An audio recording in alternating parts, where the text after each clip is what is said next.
Frente a este escenario, el 4 de septiembre de 1924, las Fuerzas Armadas chilenas expresaron su descontento.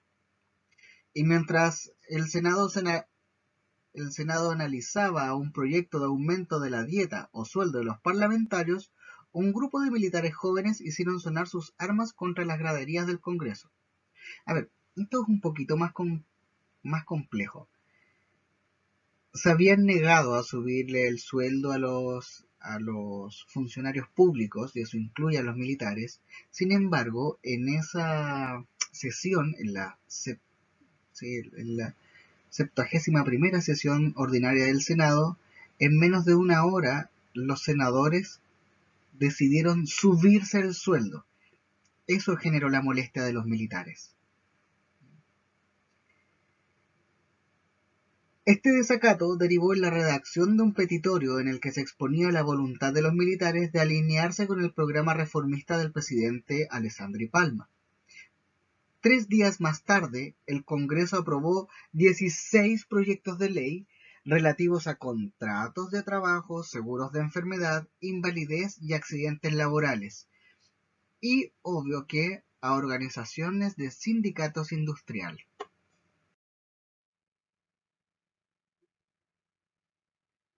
Todo lo que ha pasado hasta el minuto fue el reflejo de una compleja posición del presidente Alessandri, que si bien logró implementar una parte sustantiva de su programa de gobierno,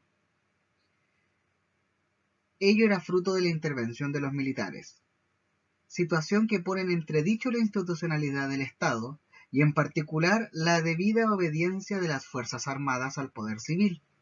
Por esto el presidente presenta su renuncia al Congreso.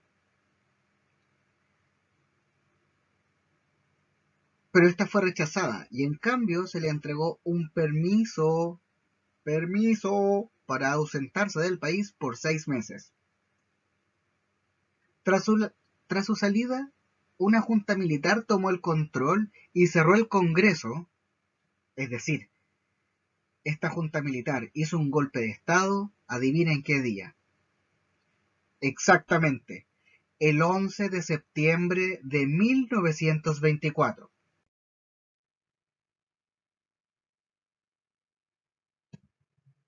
Esta junta militar de gobierno fue liderada por Carlos Ibáñez del Campo. Carlos Ibáñez del Campo ya estaba en el gobierno junto a Altamirano, ¿ya? Pero el 11 de septiembre del 24 disuelven el Congreso, se crea una junta revolucionaria liderada por Ibáñez y derrocan a esta primera junta liderada por Altamirano.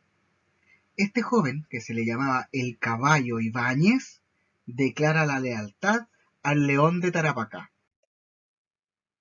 El 20 de marzo de 1925 vuelve de su autoexilio o de su superpermiso Alessandri.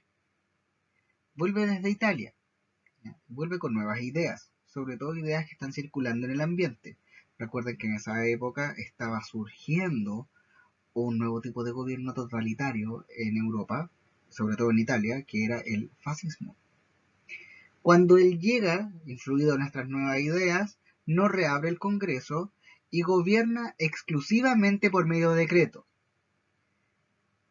Es decir, ahora él puede hacer todo lo que quiera.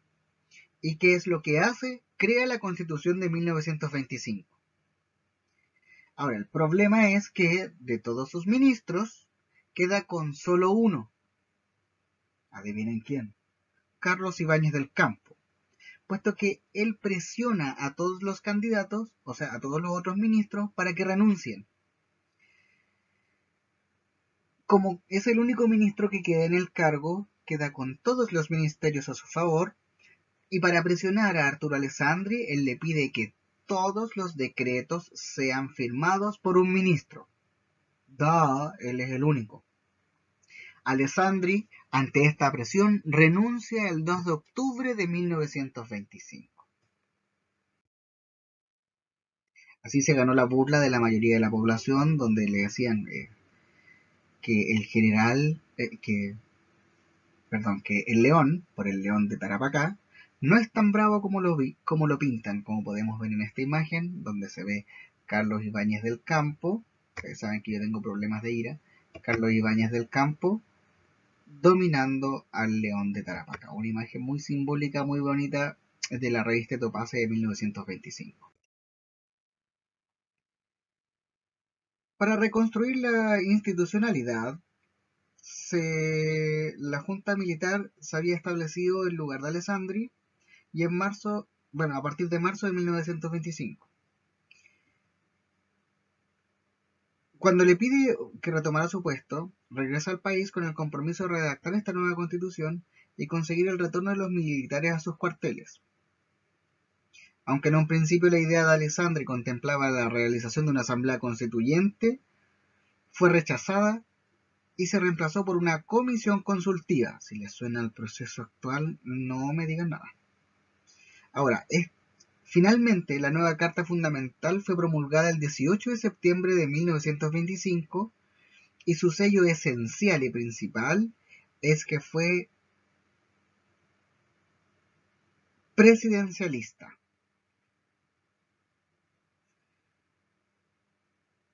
Con esto se consuma el derrumbe político de la oligarquía y aparecen nuevos sectores sociales dominando o siendo parte del gobierno del país. De hecho, en los años posteriores se alternaron distintas formas de gobierno, desde una dictadura hasta una república socialista, por si no lo sabían.